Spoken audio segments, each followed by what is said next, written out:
The Gamification of Forgiveness. So, I was thinking about this morning, and it relates to the Ho'oponopono mantra, which is, I love you, I'm sorry, please forgive me, thank you. And this is pretty. A child running amongst the birds, that's what we want. We want our souls to just be free, to run in a nice hot day, spring, amongst the birds. And betrayal takes us out of that. It makes us obsess about... There's a book I read a long time ago called The Betrayal Bond. And the act of being betrayed or getting betrayed, it creates obsession in our psychology. And I guess that was news to me like 20 years ago when I read that book. I was like, wow, that's interesting. Now that completely makes sense. It's like because you're angry and you're not letting the anger go. And so anger becomes obsessive and you have to forgive. And it's really hard to forgive when somebody's betrayed you. But I like this idea of gamifying it and turning it into a game, like, because when you say something's a video game, or one, I think the advantages of looking at life as a simulation or something like forgiveness and betrayal as a game is it automatically deflates the personal aspects of it. It's cute, these kids chasing these birds. It deflates the personal aspect out of this situation to a large degree. A video game isn't personal. And so it's helpful, I think, in this case, to think of it as a game and gamify your attention and your energy, which is what betrayal and forgiveness really is all about. It's not, it's the other thing too, is it's like, I'm forgiving, I forgive everybody and I love everybody. It's like you sound like fake spiritual or like, some kind of like moral high stepper. And that's not the point either. Although there's nothing wrong with being, morally sound, but it's not like coming from this place of I'm a goody two-shoes above it all. It's more intelligent and pragmatic and just thinking about your energy and the fact that you have control as to where it goes. On the pendulum of forgiveness or through the doorway of forgiveness, then you you empower yourself to take back that control. Because if you don't forgive, you really don't have control. If you're walking around with resentment, then you are surrendering to demons, and actually you're surrendering to the sort of real weapon in a betrayal. Outside of like my feelings are hurt or your feelings get hurt. The real weapon is the way it usurps all your attention and your ability to enjoy your life and your ability to work on a vision and a dream. So, I mean, it's interesting, all these people walking in and out of the frame when talking about attention. Keeping my focus and the kids running around. This is great. It's a real-time test, but it's easy to forgive those kind of betrayals of scenery. A scenery betrayal. That's not really a betrayal, I know, but it's kind of a joke, but kind of sort of poignant. I don't know. Poignant in that it really, even the big betrayals of our life amount to scenery noise in the sort of final end. Even like the most brutal things that get threatened your way and stuff like that. After a little bit of time, you really can convert them into just nothing but like kids running after birds and people walking through the frame and all that kind of stuff. It's like, it's wild. And here's the wild thing about work with the Ho'oponopono prayer mantra that I've discovered, and I've been doing it for quite a few number of years now. So I'm not saying I'm an expert at Ho'oponopono, but it's been a huge part of my life for going on a decade now. well, maybe not quite that long. It just sounds good to say. Going on a decade. Going on a while. Over a half decade, let's say that for sure. 8 years, something, I don't know. Anyway, going on a decade.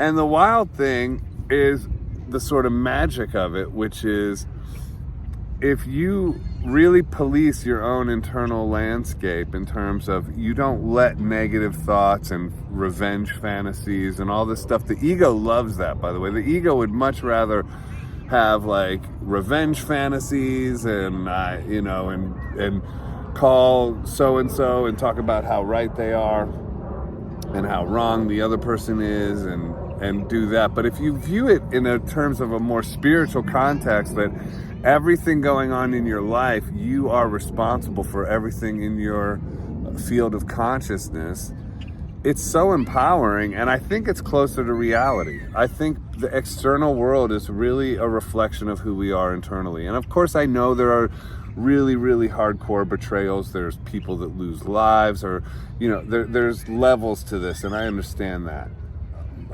But I'm just saying, by and large, and even then when it's extreme, probably more important, because you can't walk around in life full of resentment and have anything touching a healthy and happy life. Even if it's justifiable rage and resentment, you have got to contend with it in order to overcome it, no matter really what the situation was against you. I mean, actually, could be no matter what the situation, I think, because there's no time where it's going to be a good mode of life to walk around hateful. It just doesn't operate that way. So anyway, but what's interesting is, so if you view everything as happening in everything in your field of consciousness is happening from from your soul journey, you've brought that into being, and you've eliminated this like other thing. Like you gamify it, and you look at like the situation as like, okay, how do I convert this internal anger towards this person who's probably done something bad to you or whatever, something unfair that you deem unfair anyway, because in the scheme of things, there's probably some sort of karmic response coming from somewhere, But, what's wild about Ho'oponopono is it's like almost like this cheat code. It's not like you automatically know how to be this loving, forgiving, moral, high ground person. It's almost like you just insert Ho'oponopono as like a cheat code to your normal, crappy, egoic self. And it works. It actually works. Like, it takes a while. Like I remember going on long runs in New York City with nothing but that mantra in my head. Like for hours I would listen to it, and I would put it on all night long, low in the background. I would just steeped myself in Ho'oponopono, and I sent that vibration out towards everybody that I had once had a problem with, from really deep relationships to superficial ones and everything in between. And I can honestly say I don't really have a problem or an issue active with anyone in my life. I mean, I'm sure there's people that have issues with me. God bless you. None of mine are ongoing. And if I even have a sense of that, or if somebody comes up in my head where I'll feel a little certain kind of way, I will immediately squash that. I will immediately apply Ho'oponopono onto it, and I will do that like a house cleaning. A Ho'oponopono, after you've made it a practice, it becomes like washing your face on a daily. It becomes like just a cleanse. You just reapply the tools of forgiveness, and what happens is you just have a free and clear avenue towards self-expression, towards your dream, and towards peace of mind. And the world has a harder time trapping you with its nonsense. So it's gamifying forgiveness, because it's a tough topic to talk about because of all the pitfalls of if you sort of preach something that's worthy of it, which is you should forgive everybody, then you end up sounding like a kind of a moral high stepper. But and what would be the other message? Don't forgive everybody, then you're an idiot. So I think this is kind of a mix. It's like, no, you don't have to be like some kind of moral high stepper, but you just sort of pragmatically look at the situation. You have attention, and where your attention goes, energy flows is the cliche. And it's like you want your attention to be going towards happiness, love, peace, and this world will do, and the people within it will do a lot to keep you wrapped up in drama and conflict. And so it's a video game. Player 1, forgive.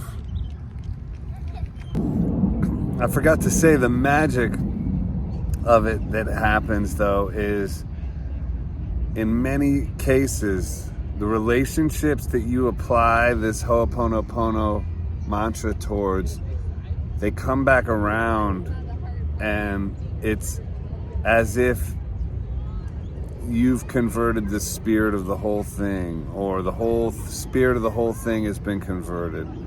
It is really powerful. Dr. Hugh Lin is like a big guy in the Ho'oponopono landscape. He brought it to like all kinds of other thought leaders that have preached the powers of Ho'oponopono. I think Joe Vitale is one of the guys' name who wrote a book about it.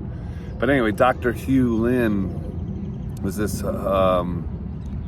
Hawaiian psychiatrist, I guess, or I don't know. He ended up healing a whole mental institution just by looking over their sort of, what do you call it?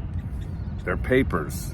He didn't even meet patients, and there was a medical institution that was completely broken down and messed up, and it was for the criminally insane, I guess. And I'm paraphrasing the story, but all he did was apply Ho'oponopono, reading their papers sort of on a very spiritual level, and ended up healing a lot of these patients, or if not all of them, and the hospital completely turned around. And he said he didn't even really need to be there. He was like, do I have to even show up? I think when they gave him the assignment, he said, you can just send me everybody's papers and I'll just do the mantra over their story, basically. So, okay, that sounds woo-woo, but I guess it's documented, and I have no reason not to believe it. And Dr. Hugh Lin, you can look him up on YouTube. There's tons of stuff. There's good interviews with him. And I'll say this. You just apply this on your own life and people in your own world, in your sphere of influence that you're still going to be interacting with. They don't need to know. You don't need to go up to them and say, hey, I love you. I'm sorry. Please forgive me. Thank you. You can say that to them, but they'll probably, depending on who they are, they might look at you kind of strange. You just do this inside yourself. And anytime any negative thoughts come up towards a person, you just metacognition, you see that and you go like, no, that's not okay in this video game. That's going to mess up my player. Because people are going to respond to energy, and everybody, and all energy is sort of exposed anyway. And if you look at it like that, nothing's really hidden, And so if you're applying this to all these relationships in your life, it takes a while. It's not like, I mean, in my case, a lot of like relationships, when I first started using this mantra, they're all in really good shape now. And they were like, I'm talking, there was relationships that were completely cut off. Like, what do you call it? Not talking to each other anymore type of thing. Important relationships. And all of them are in a good place. And I'm not like patting myself on the back and saying it's because I did this, but I know that it has had an effect, obviously. I mean, we bring our spirits and our souls and our love and light, and we are very powerful, much more powerful than we probably imagine. And so if you can imagine Dr. Hugh Lin on, applying this mantra on people he's never even known just by reviewing their story, and you can apply this forgiveness mantra towards everything in your life, financial stuff, everything across the board, but personal to personal relationships, man, it's really powerful and very liberating. So there you go.